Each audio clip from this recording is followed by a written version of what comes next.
What is up, entrepreneurs? You are tuned into the non-corporate network. You are watching Entreprenews, a show where Dustin and I debate the top 6 trending small business stories for 3 minutes each. We each give our take.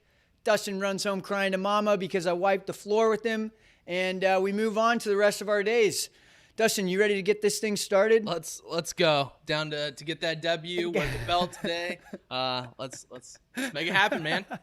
Okay, getting into our first story. Amazon's new smart shopping cart lets you check out without a cashier. It is equipped with a touchscreen and other various hardware components to automatically detect what items you're placing in your cart. It even knows how many of those items you picked up off the shelf. This is crazy, man. This is a big innovation for grocers across the nation, across the world. Dustin, what are your thoughts on this? Are there going to be positive or negative implications to this? Innovation. Fry's has been doing this for a while. I mean, they have the self-checkout. They've recently come out with the handheld devices where you can scan stuff, throw it in your cart. When you're done, you simply check out and don't even have to go to a cashier. So, I mean, in terms of the technology, I mean, it's not innovative. I think they're using the word innovative and convenient in order to get more of your data. They know what you're buying. They know your purchase patterns, which then they can advertise to you more and drive more of their revenue. You know, I can't argue with you there, but what I will say is that Google released a smartphone at one point, got smacked by Apple. No one gave a crap because they did a bad job of marketing it. It was outside of their sphere. And so I think that, Fry's better be shaking in their boots as these other grocery stores, because Amazon is coming and they're here to stay, man, in the grocery space. If you don't remember, they bought Whole Foods a couple of years ago, and they have just continually been growing and growing that business. And, it's not the best product wins. And I think that Amazon is also going to win the best product too. So it's like you've got best product, best marketing, most resources. I look at this and I say, I agree with you. The data is an issue, but bye-bye to these other like grocery stores when it comes to the marketing side. They obviously aren't going to do it the same way. I mean, I think it's an uphill battle for Amazon. I mean, you have the Fry, you have all the normal grocery stores that people are used to. So I mean, it's going to take a lot of marketing dollars, a lot of convincing to they have. Yeah, they do if they can deploy it correctly. But I mean, I still think there's more opportunity in the 30-minute delivery, whatever they have. Right. Ultimately, if they're pushing this against convenience, it's more convenient to not even go to the store and just have it delivered I was gonna say, they're almost working backwards. So it's I'm all for convenience. I don't want to be out shopping. I don't want to be talking to cashiers. I'd rather just be, working more on the business or whatever that right. may be. So I mean, I like where it's going in terms of just saving people time, but I think they're hiding behind the convenience and saving people time in order just to collect more data, which that could be a good thing. It could be more convenience, but I mean, with all the news that there's been around data protection, data privacy, how companies are leveraging that data, that's where it gets kind of iffy. Bye-bye grocery store jobs is the other thing I'm seeing too. I think that I was in Walmart the other day, and they have a robot that drives around Walmart and scans the shelves to let the back office or back room know there's stuff missing on these shelves, go restock them. It's only a matter of time before that warehouse technology is starting to be applied to all these stores, and there's going to be an autonomous grocery stores. So yep. Yeah. Well, getting into our next story, Flippy, the AI assistant chef, cooking up food at MLB stadiums for $3 an hour. This is absolutely crazy to me, but the AI is starting to take over some jobs in the way of flipping hamburgers. What do you think this does for the jobs, and how soon will we no longer need food service employees altogether? I mean, it's I don't think it's going to take the jobs. It's going to help complement. You can open up more restaurants. You can put more. If you're saving money on people flipping burgers, you can put more R&D and making a more robust menu. And even then, there's always going to be, we're picky. People are going to have those random orders that just you can't continually program a robot to take. And so it just goes back to the original argument where I think AI and robots are going to help complement workers and not take over jobs, and they're going to do a lot of tasks that people don't even enjoy doing which is a good thing. But I mean, it's to me. What do you enjoy doing more, sitting at home getting an unemployment check, or flipping a burger at the baseball game? Is my question, because I think that there's a lot of places and a lot of restaurants where notoriously it is about the human experience. It's about the fact that there's people there making the food, there's conversation, you're having fun, you're in an environment with other people. You start to eliminate the human aspect of this. I think that, it's just a novelty, and it's a way to make the business more profitable more than it's a way to enhance the customer service or enhance the actual product. Yeah, I mean, I think people still want that human element, so that need for humans will always be there. But I mean, let's take a second and think about small business creation. You could leverage a robot or some AI to help get some of the tasks done, which make it more economical to get something started, which then you can build on top of that. So essentially, we're going to have a lot more business creation. Hey, it's pretty economical to get a $100,000 robot, though, right? It is. I mean, if you're looking at the long term, I mean, they got fine at $3 an hour is what it comes out to. It's all about how you deploy. Take a lot of burgers to finance a $100,000 robot for $3 an hour. If you can open up, 7 burger joints because you got a robot going around helping, you have more revenue coming in. But I just keep going back to it's humans and robots are going to work together and to make it a better environment, I guess, especially for the small businesses. And I just read an article from Forbes. They're talking about AI and how it's going to allow small businesses to compete with the larger businesses. Just simply looking through data, doing all that type of stuff. Data analysts and data scientists, I mean, you're looking at $150,000, $200,000 jobs where you can leverage AI to help see trends and make your business more efficient. And I think that's where the power is going to come. But anything with precision, with anything with precision and repetition is something that can be replicated by AI. And there's a lot of jobs out there, obviously, that are doing that. But it'll be interesting to see. I'm really, I'm open to seeing how this goes, but if we're eliminating POS systems, we're eliminating food service jobs,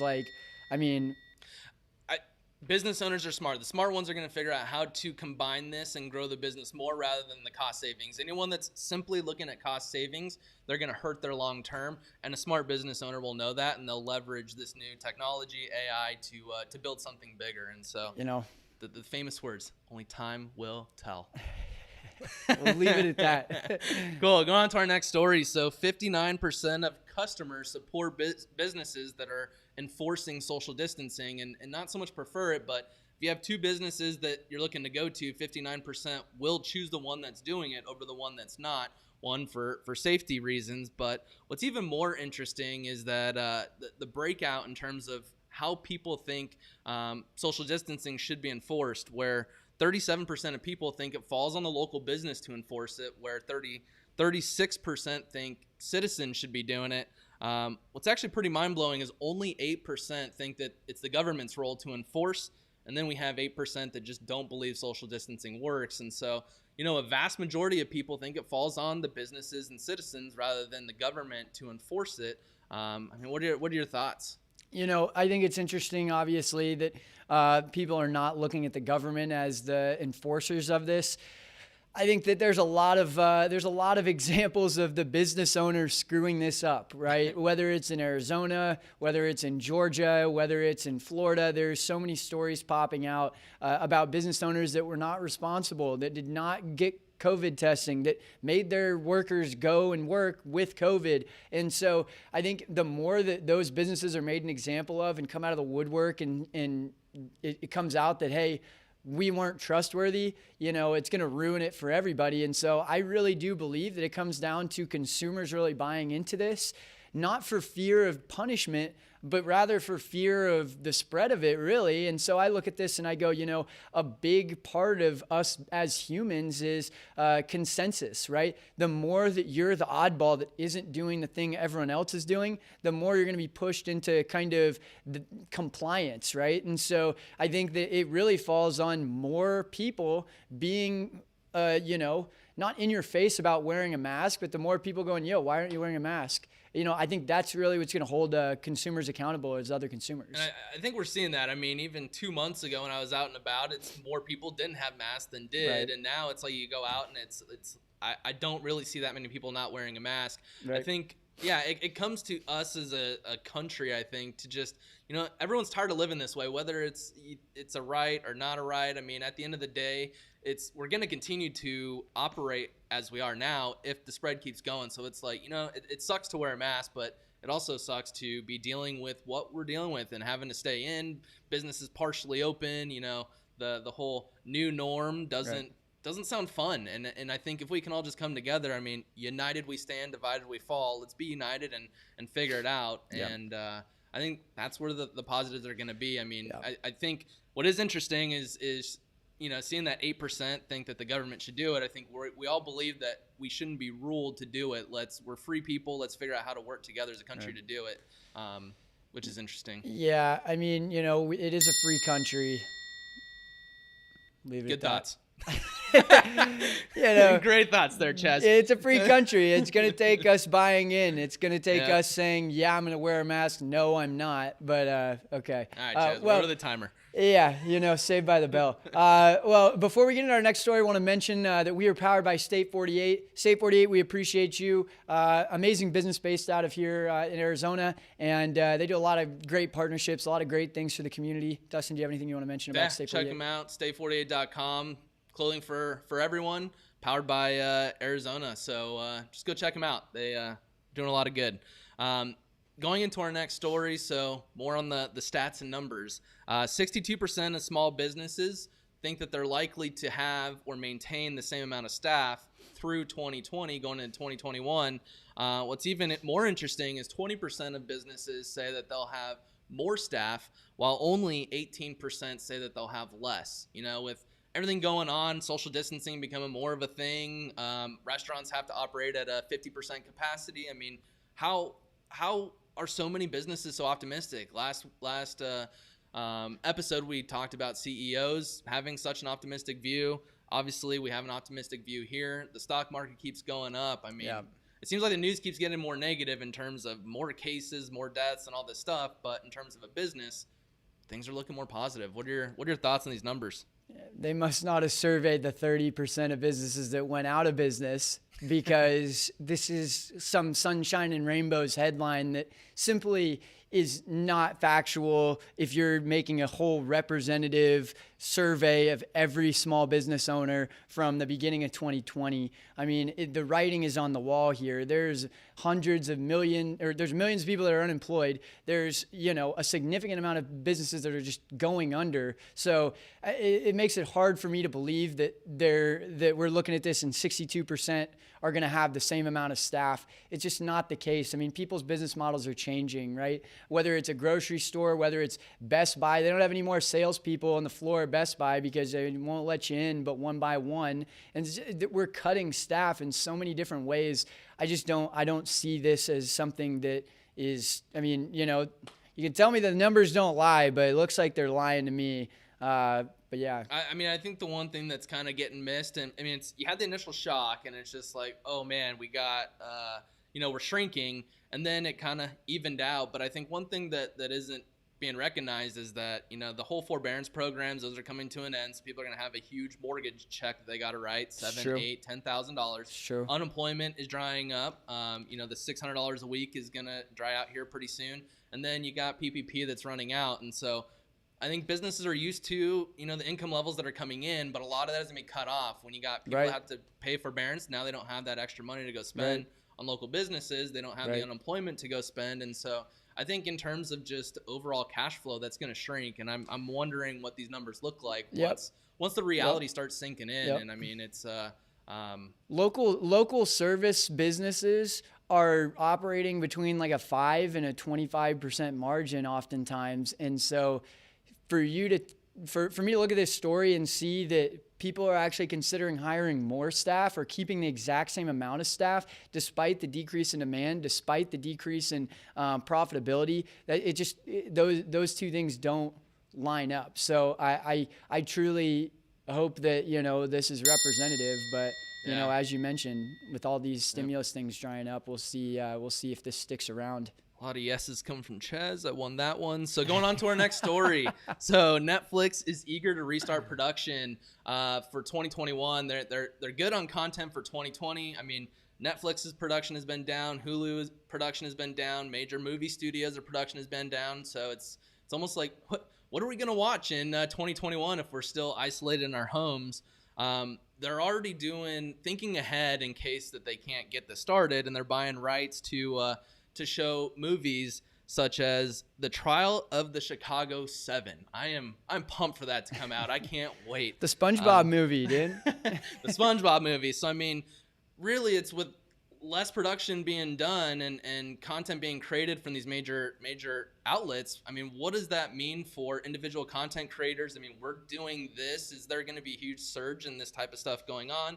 I mean, should Netflix be worried? Should major studios be worried? I mean, what does this mean for content in general? Yeah, I mean, even like one of the most successful shows of all time on Netflix is Money Heist, and that was just a show that was picked up randomly and put on Netflix. I mean, there is this decentralized model of content creation that's already a thing where a Netflix original doesn't necessarily mean that they didn't just pick it up and buy the rights to it. So I truly think that, we're going to see a lot more animated movies because that seems to be something where you don't have to be in the studio. But, it's a lot easier to make movies now, too. I think that's one thing that we don't think about. You don't have to be on location. The CGI is absolutely incredible now where you can just be inside of a 360-degree sound stage and produce something that you otherwise would have to go travel across the world to do.